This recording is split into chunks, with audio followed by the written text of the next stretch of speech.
ಯಾವುದೇ ಏನ್ ಬೀಳುತ್ತೆ ಬಿದ್ದದ್ದನ್ನ ಎಲ್ಲೂ ಎತ್ತಿ ಹಾಕ್ಬಾರ್ದು.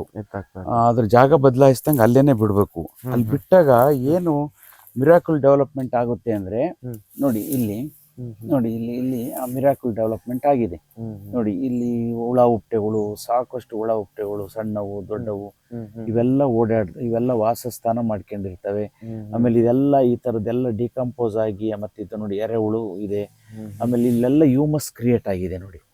ಆ ಹ್ಯೂಮಸ್ ಕ್ರಿಯೇಟ್ ಆಗಿಬಿಡುತ್ತೆ ಈ ಮುಚ್ಚಿಗೆ ಕೆಳಗಡೆಗೆ. ಅದೇ ನೈಸರ್ಗಿಕ. ಹೌದೌದು. ಇದು ಆ ಕ್ರಿಯೆ ನಿರಂತರವಾಗಿ ಅಲ್ಲಿ ನಡೀತಾ ಹೋಗುತ್ತೆ. ಅಲ್ಲಿ ನ್ಯಾಚುರಲ್ ಕ್ರಿಯೆಗಳು ಅಲ್ಲಿ ನಡೀತಾ ಹೋಗ್ತವೆ. ಆ ನಡೀತಾ ಹೋದಾಗ ಏನಾಗುತ್ತೆ ಅಂತಂದ್ರೆ ನಮಗೆ ಬೇಕಾದಂತ ಮೈಕ್ರೋ ಆರ್ಗ್ಯಾನಿಸಮ್ಸ್ ಏನ್ ಬೇಕು, ಆ ಮೈಕ್ರೋ ಆರ್ಗ್ಯಾನಿಸಮ್ಸು ಅಲ್ಲೇನೆ ಡೆವಲಪ್ ಆಗ್ತಾ ಹೋಗುತ್ತೆ. ಇಲ್ಲೆಲ್ಲ ನಾವು ಕಳೆ ಬೆಳೆಸಿದೀವಿ, ಕಸ ಕಡ್ಡಿ ಬಿದ್ದಿದೆ, ಈ ಕಳೆ ಹುಟ್ಟುತ್ತೆ, ಸಾಯುತ್ತೆ.